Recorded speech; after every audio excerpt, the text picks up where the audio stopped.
धुळ्याच्या वैभवात शंभू तीर्थाचा भर, छत्रपती संभाजी महाराज स्मारकाचे शानदार उद्घाटन, स्मारक समितीच्या वतीने आयोजन। स्वराज्य रक्षक धर्मवीर छत्रपती संभाजी महाराज यांचा लोकार्पण सोहळा नागपूर येथील श्रीमंत राजे मुधोजी भोसले यांच्या शुभ हस्ते आज दिनांक 4 ऑक्टोबर 2024 रोजी सकाळी संभाजी उद्यान या ठिकाणी पार पडला। तर आकर्षक फुलांनी सजावट आणि फटाक्यांची जोरदार आतिषबाजी करण्यात आली। ढोल ताशांच्या गजरात श्री छत्रपती संभाजी महाराज यांचा जयघोष करीत जय गजरात स्वराज्य रक्षक धर्मवीर संभाजी महाराज यांचा भव्य स्मारकाचं धुळेकरांच्या साक्षीने या ठिकाणी उद्घाटन करण्यात आले। धुळे शहराच्या वैभवात आज शंभू तीर्थाची भर पडली असून या प्रसंगी या ठिकाणी आमदार राजवर्धन कदमबांडे यांच्या हस्ते या ठिकाणी कोनशिलेचं अनावरण करण्यात आले। तर भाजपा माजी शहर जिल्हाध्यक्ष अनुप अग्रवाल यांच्या हस्ते ध्वजारोहण करण्यात आले। त्यानंतर राजे संभाजी उद्यानासमोर शंभू तीर्थ येथे मान्यवरांच्या उपस्थितीत डॉक्टर श्रीमंत कोकाटे यांचे व्याख्यान देखील या ठिकाणी पार पडले। तर यावेळी राजमाता जिजाऊ छत्रपती शिवाजी महाराज, महात्मा ज्योतिबा फुले, छत्रपती शाहू महाराज व विश्वरत्न महामानव डॉक्टर बाबासाहेब आंबेडकर यांच्या पुतळ्यांना मान्यवरांनी माल्यार्पण करून कार्यक्रमास सुरुवात झाली।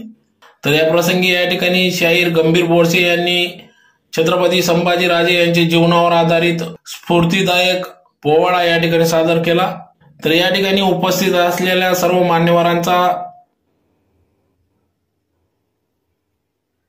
राजे छत्रपती शिवाजी महाराज छत्रपती संभाजी राजे पूर्णाकृती पुतळा निर्माण समितीच्या वतीने संभाजी राजांची मूर्ती, शॉल, बुके देऊन सन्मानित करण्यात आले।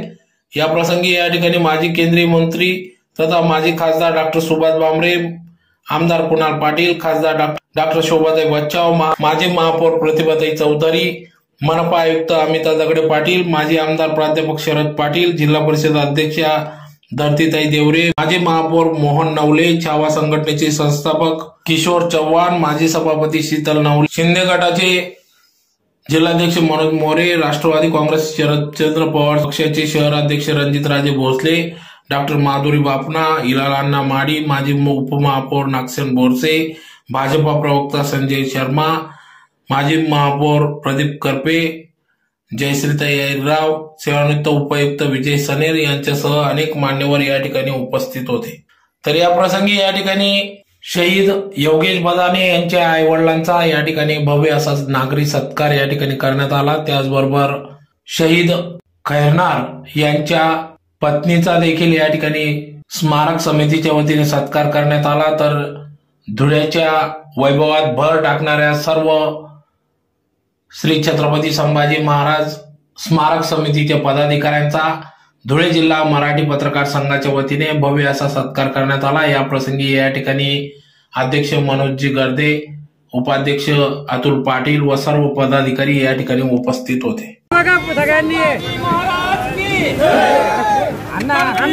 छत्रपती संभाजी महाराज की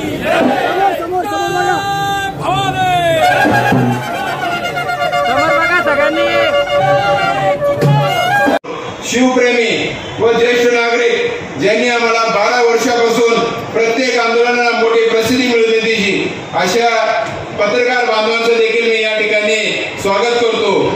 छत्रपती संभाजी महाराज यांचा पुतळा धुळे शहरात व्हावा असे धुळे शहरातील तमाम शिवप्रेमी, शंभूप्रेमी तसेच छावा संघटनेसह सर्व पदाधिकाऱ्यांना वाटत होते। मात्र करणार कोण हा प्रश्न सर्वांना उपस्थित होत होता।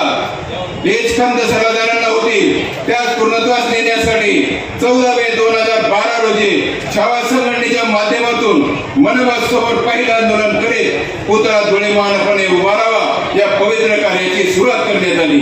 अनेक निवेदने, आंदोलने, घेराव, आत्मदहन, रस्ता रोको करीत धुळे मनपाच्या समितीस पुतळा उभारण्याचे पत्र घेत जागा सुनिश्चित करून पुढील 21 प्रशासकीय परवानग्या मिळवण्याच्या स्मारक समितीच्या अटी आणि शर्तीची पूर्तता करण्यात आलेली आहे। धुळे महापालिकेच्या वतीने महापौर चंद्रकांत सोराल यांनी चौधराची निर्मिती करून स्मारकाच्या कामकाजात मोठी गती मिळवून दिली।